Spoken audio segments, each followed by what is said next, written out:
शुभम शुभम कुरु नमः शिवाय।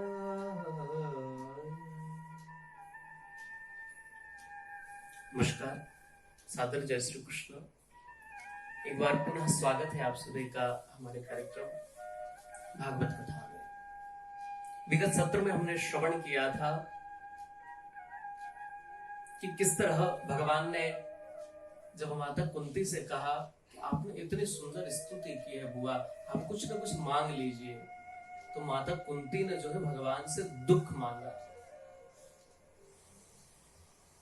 माता कुंती कहती, प्रभु दुख में आपकी स्मृति बनी रहती है, आपकी याद बनी रहती है। ये जमाना आपको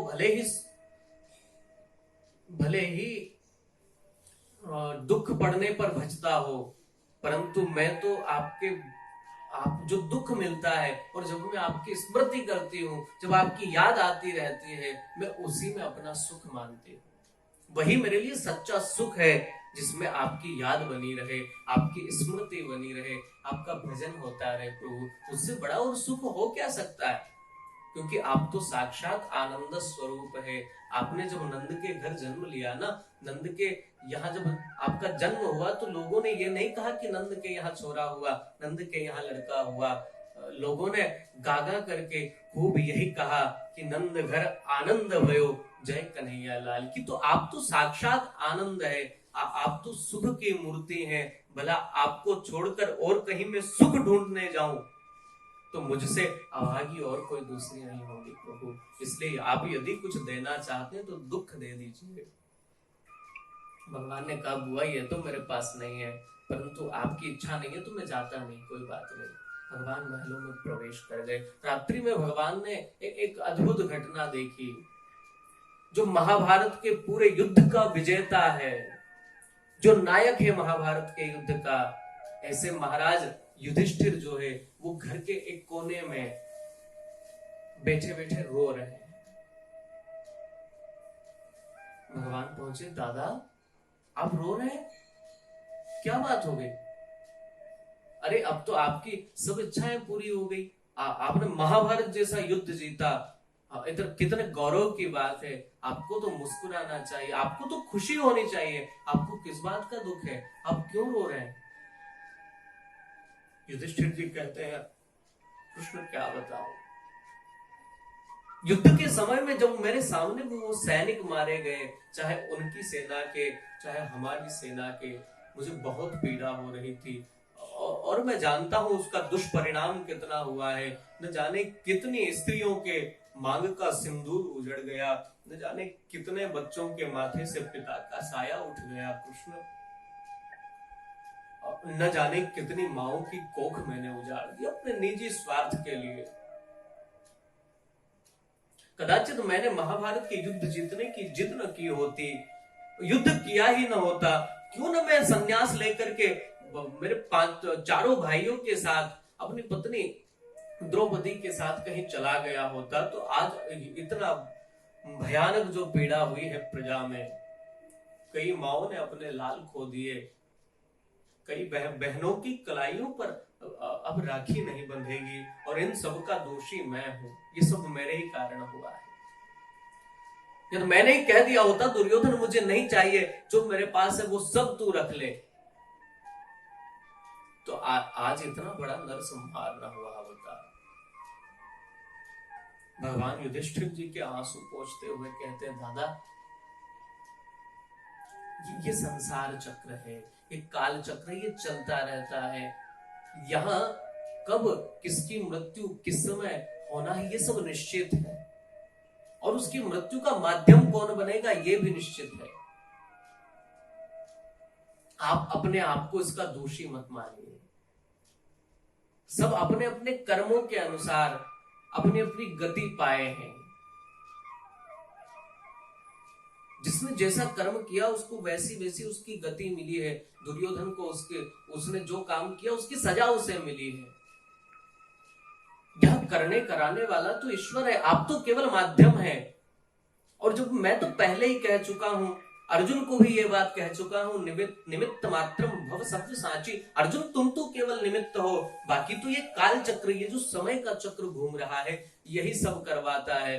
इसलिए दादा आप अपने आप को उसका दोषी मत मानिए, मन को छोटा मत करिए।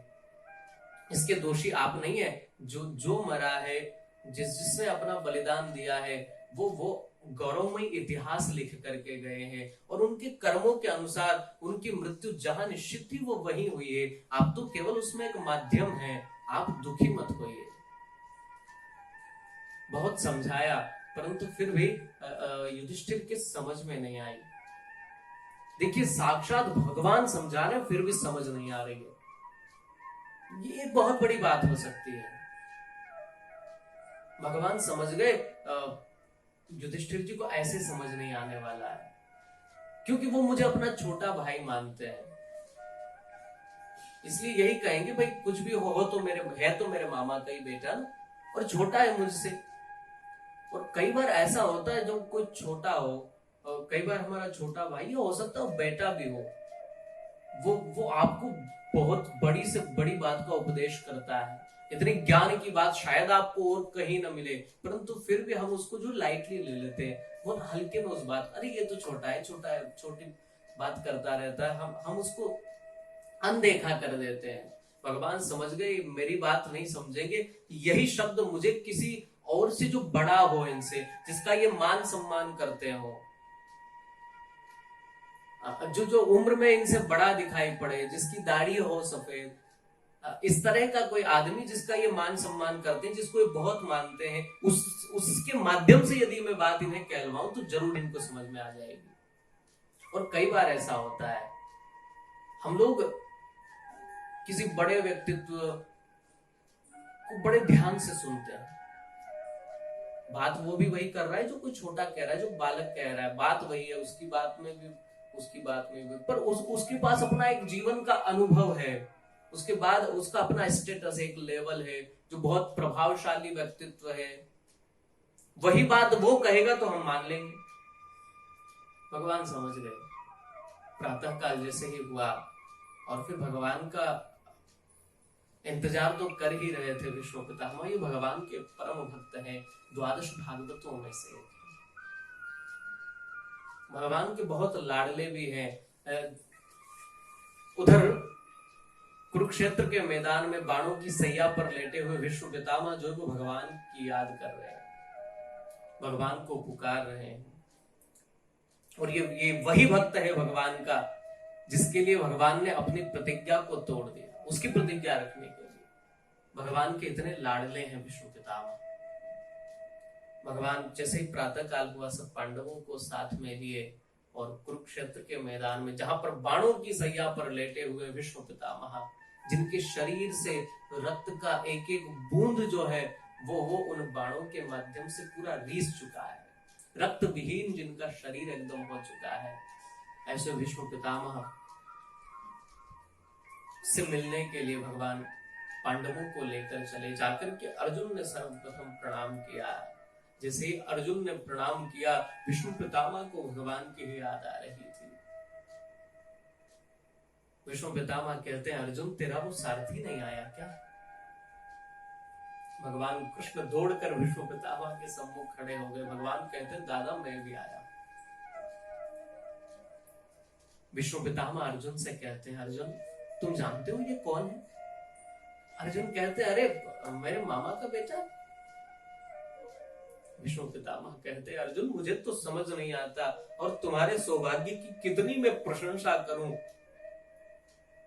तुमने तो इसको न जाने क्या क्या बनाया, जैसी तुम्हें सुविधा लगी उस हिसाब से तुमने इससे नाते जोड़ लिए।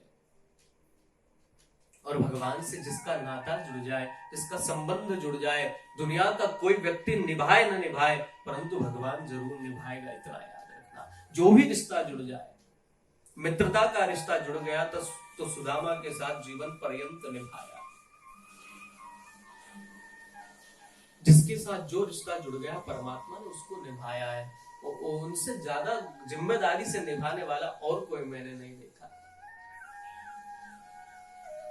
सबके साथ परमात्मा ने अपने रिश्ता निभाया। इसलिए रिश्ता भगवान बनाना है ना यदि किसी से, तो वो परमात्मा से बनाइए, उनसे कोई ना कोई रिश्ता बना लीजिए। विष्णु पितामह कहते हैं मुझे तो समझ नहीं आया अर्जुन, तुम्हारे न जाने कितने इससे रिश्ते हैं। अरे कभी तुम्हें दूध बनाकर भेजना होता है तो इसे शांति दूध बना करके तुम इसको शांति दूध बना करके कहीं भेज देते हो। जब रथ चलाना होता है तो तुम अपना सारथी बना लेते हो, कभी मित्र बना लेते हो, कभी कहते हो शिष्यस्ते हम स्वाधिमाम त्वाम प्रपन्ना, आप मेरे गुरुजी हो, मैं आपका शिष्य हूँ। और कभी इसकी बहन सुभद्रा से विवाह करके तुम इसके जीजा बने बैठे हो। मुझे तो समझ नहीं आता तुम्हारे संबंध कितने हैं, रिश्ते कितने हैं इससे। फिर भगवान की ओर देख करके विष्णु पितामह कहते हैं प्रभु आपने इन पांडवों की हर इच्छा को पूर्ण किया है, इस दास की भी एक इच्छा है उसको भी पूर्ण कर दीजिए। यद्यपि आपने मेरी हर इच्छा को पूर्ण किया है प्रभु, आपने मेरी प्रतिज्ञा रखने के लिए, मुझे याद आ रहा है वो दृश्य जब मैंने एक दिन अर्जुन के ऊपर बाणों की बौछार कर दी, अर्जुन के कवच कुंडल सब गिर पड़े, अर्जुन बौखला गया। अर्जुन कहता कृष्ण मुझे बचाओ, प्रभु मुझे बचाओ, नहीं तो ये बाबा मुझे मार डालेगा। और एक बार तो मैंने ऐसा तीर चलाया कि अर्जुन के रथ के पहिए पर जाकर लगा, रथ से अर्जुन रथ विहीन हो गया, नीचे गिर पड़ा। तभी आपने मेरी प्रतिज्ञा रखने के लिए जिस तरह वो रथ का पहिया उठाकर आपने प्रतिज्ञा की थी कि मैं शस्त्र नहीं उठाऊंगा, परंतु मेरी प्रतिज्ञा की रक्षार्थ आपने अपनी प्रतिज्ञा तोड़ते हुए मेरी प्रतिज्ञा की रक्षा की। बस एक इच्छा और इस दास की है, उसको और पूरा कर दीजिए। क्या इच्छा है बाबा? विष्णु पितामह कहते हैं प्रभु मेरी एक बेटी है, पांडव आपस में एक दूसरे का मुंह देखने लगे, अरे इनका तो विवाह ही नहीं हुआ, इनकी भला बेटी कैसे हो सकती है? विष्णु पितामह कहते हैं मेरी एक बेटी है जिसका मैं विवाह करना चाहता हूं, उसके लिए योग्य वर ढूंढते ढूंढते मुझे बहुत समय हो गया, परंतु कोई योग्य वर उसके लिए मिला नहीं। आज आपको देखकर लग रहा है कि मैं अपनी उस बेटी का विवाह आपके साथ कर दूं। आप मेरी इस बेटी का पानी ग्रहण कर लीजिए, इसका हाथ पकड़ लीजिए ना नाथ। और वो बेटी कोई और नहीं है, इति मतिरुपकल्पिता वितृष्णा भगवती सात्वत पुंगवे विभुनि। मेरी ये जो मति है यही मेरी बेटी है, और ये वितृष्णा है, इसकी सबसे बड़ी खासियत है। संसार में जितनी भी मतियां मिलेंगी ना आपको, मति तो सबके पास है, परंतु जितनी भी मतियां हैं वो तृष्णा युक्त है, उनमें तृष्णा है, उनमें आशाएं भरी पड़ी है, परंतु मेरी मति में कोई आशा नहीं है। यही इसकी सबसे बड़ी विशेषता है, और यही विशेषता के कारण इसके लायक दूसरा कोई वर मिला नहीं जो इसके समान तृष्णा रहित हो। आप कैसे बने? इसलिए मैं अपनी बेटी का विवाह आपके साथ करना चाहूं। मेरी इस मति को अपने चरणों में स्थान दे दीजिए प्रभु, ताकि इसकी गति हो जाए। और एकादशी के ही दिन एकादश श्लोकों से, जो कि पुष्पताग्रा छंद में, उनसे स्तुति करते करते विष्णु पितामह ने अपने देह को त्याग दिया। बोलिए भक्तवत्सल भगवान की जय। भगवान ने अपने परम भक्त विष्णु पितामह पर अनुग्रह किया और भगवान पांडवों को लेकर पुनः जो है, इसके पूर्व भगवान ने जब विष्णु पितामह अपने देहांत नहीं किया, उसके पूर्व पांडवों को भगवान ने उपदेश भी बहुत सुंदर सुंदर दिलाया। कुछ धर्म विष्णु पितामह पांडवों को बता गए, तुम इसका आचरण करना, क्योंकि एक लंबा अनुभव है। वैसे तो राजा कोई और ही रहा है, परंतु हस्तिनापुर जो है उसका राज्य विष्णु पितामह ने ही चलाया। वो उनकी ही मति के अनुसार, उन्हीं के अनुभवों के साथ चला है। इसलिए जो अनुभव था वो अनुभव विष्णु पितामह पांडवों को देकर गए हैं। और वो कौन कौन से अनुभव हैं जो प्रत्येक राजा को आवश्यक है, यदि उसे लीडर बनना है, उसे राजा बनना है, एक प्रभावशाली व्यक्तित्व उसको चाहिए, तो वो नियम उसके जीवन में बहुत जरूरी है।